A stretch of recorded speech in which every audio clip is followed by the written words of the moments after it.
Hello and welcome to a brand new series where we go through each map and break down the 5 key components of those maps. We'll be going over build locations, resource spawns, dino spawns and unique creatures, caves, and the unique dangers of each map in order to help you get insights into the details.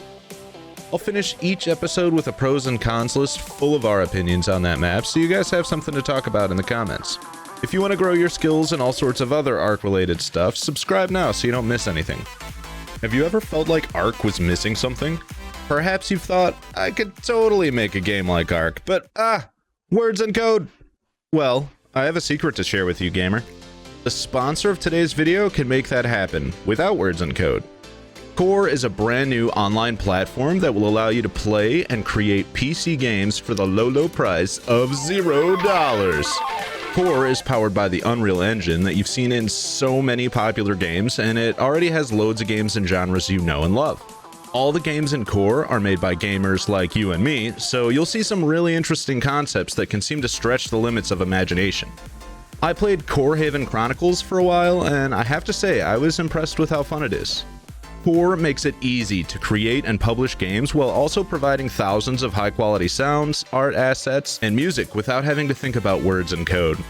But if you're feeling particularly spicy, you can even add custom code to your own game. Core is releasing a new framework that'll make incredible things possible, and to celebrate, they're hosting a game jam, or in other words, a game development contest. It starts this week with a $15,000 prize pool. The framework and contest details are top secret until November 12th, so make sure to check out the links in the description to register and get notified when it goes live. Ragnarok is hands down one of my favorite maps. It's got so much to love and so much to know, plus it's free, so I think it's a great map to start on. As I mentioned earlier, we'll be talking about 5 key components for each map, starting with build locations. No matter what map you're on, you'll want to build somewhere, and on Ragnarok, I strongly recommend building in the southwestern portion of the map that kind of looks like a paw print. We'll call it Paw Print Island in this video. I recommend building specifically on the plateau near 8327 since it's only accessible by land at a single choke point.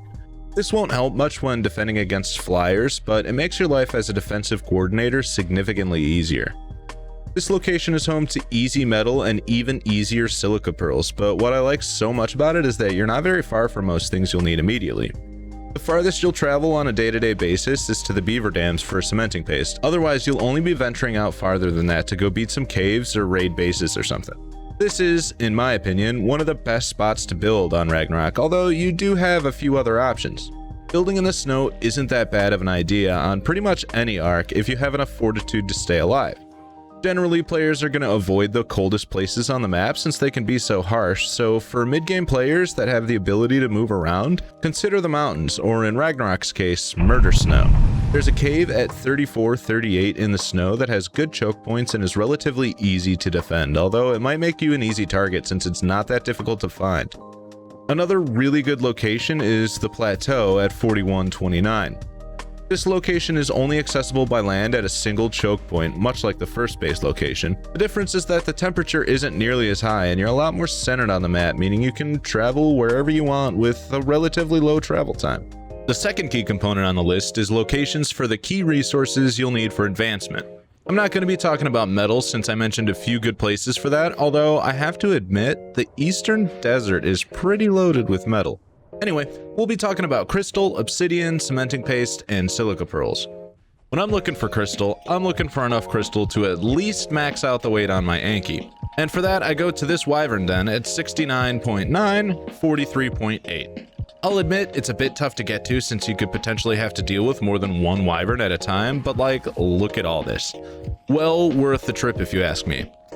In my opinion, this is the most reliable source of crystal when you're on land and in the overworld. If you guys know of any other lucrative crystal spots, make sure you let everyone know in the comments. Next up, we have obsidian. There's this little island just north of Paw Print Island that I call Obsidian Island due to the high volumes of obsidian found on its beaches and within its shores. If I ever need obsidian, this is where I go. Next up, we have cementing paste, which honestly can be found in several different locations with several different methods. The method that I've been using over the years that seems to be good enough for me is to collect it through beaver dams, at least on Ragnarok. There are lots of beaver dams strewn around this area, starting at 24.6, 45.8, and moving west. It's a really great place to come and have a war with some beavers, or simply scurry around and burglarize every beaver dam you run into. I end up with at least 1,000 cementing paste before I realized I've collected all the beaver dams in that area. I know for a fact there are a few more locations for beaver dams, but I want to keep this video at a reasonable length, so we'll move on to silica pearls. There are a few really good places to find silica pearls, particularly in this little river right here next to Poprin Island. Just grab yourself some scuba gear and start scooping these bad boys up. In my opinion, this location will get you enough silica pearls to meet your resource needs. Next up, we've got creature spawn locations. Obviously, I'm not going to go over every single creature spawns, but I'll go over the most valuable ones. Remember Obsidian Island? It's where I go for Ankies, since it's so close to Poprin Island and has a pretty decent selection of Ankies to choose from. Just north of here is the swamp, where you'll find Sarcos, Beelzebufos, and berries. Regular swamp rules apply here. Make sure you're not running around spreading swamp fevers to the entire server and getting sneak attacked by capros. Griffins are found in this general area, kind of in a little strip. I generally set up a trap around 29-42 and just lead my target into the trap for a pretty easy knockout time. If we keep heading north, we get to this charred area. I think it's called Volcano Plains, or maybe Volcano Tippy Top. Regardless, you'll find mantis and dung beetles here, among other disgusting looking creatures. I think one of the main reasons people come to this area is because of the wyvern trenches. Sure, you have to handle encounters with multiple wyverns, but it's where you'll find fertilized wyvern eggs that you can steal and raise for your own. Next up, for those who are just dropping in on the map, or for those who really like horses, you can find the Equus in the northeastern highlands. It's where rock carrots spawn, so you can quickly grab up some carrots, find a horse, and just... It's really easy to start pushing into the redwoods, or even the volcano, so make sure you're careful. Not to mention, I've seen lots of gigas out here that have really given me a run for my money, if you know what I mean. If you're looking for something tankier than a giga though, make sure you're looking out for rock elementals. These guys are super hard to tame and can deal some serious damage. For any other creature that you're curious about, make sure to check the Ark Wiki. For now, those are the only important creatures I can think of on this map, at least as far as land is concerned. I do have an Ocean Tames video if you're looking to get your feet wet. For the fourth key component, we'll talk about caves. I mainly want to talk about the progression caves, but I'll give you a couple of empty cave locations you can check out and decide if you want to build in them. First up in the list of progression caves is the Carnivorous Caverns. This cave is found under the castle near Viking Bay and has a few entrances. However, the entrance I use is the one found inside the castle. It takes a lot of firepower to get in there if you're on foot, but bring a dino or two and you'll be fine all the way up to the actual entrance of the cave. Honestly, once you're inside, it's so dark. You're gonna have to push gamma all the way up for this one. And if you can't, then make sure you bring a really good light source. It's extremely easy to get lost, and you'll eventually need to go through this cave to get 2 artifacts. So go to this cave when you're ready to handle a challenge. The next cave I want to talk about is the Jungle Dungeon. This cave is also pretty stinking dark, but as long as you have a flashlight or gamma turned up, you should be okay. This cave is home to the artifact of the Hunter, and is a really fun cave to complete.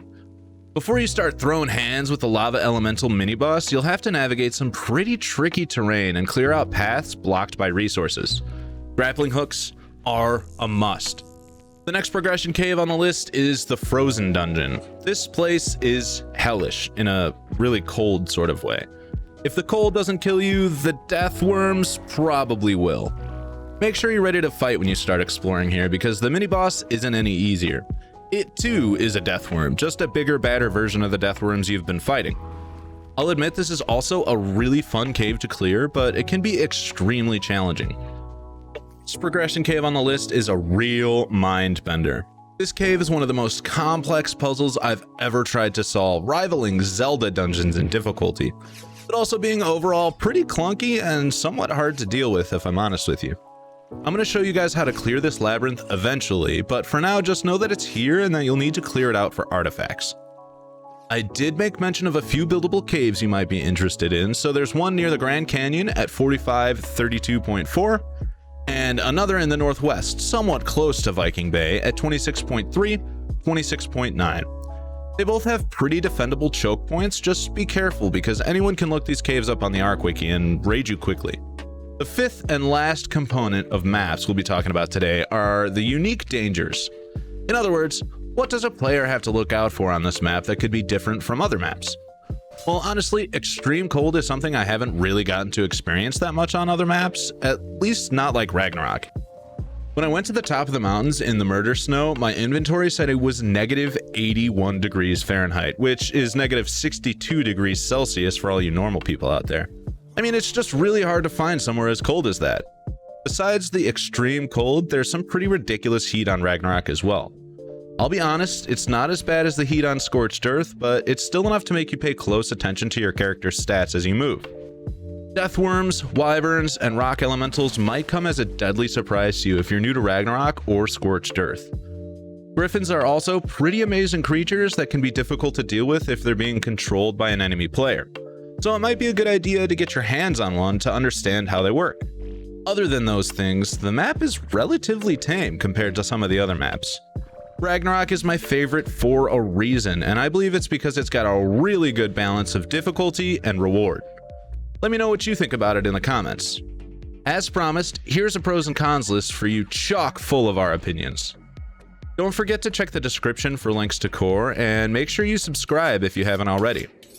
Thank you so much for your time today, and as always, we'll see you in the next video.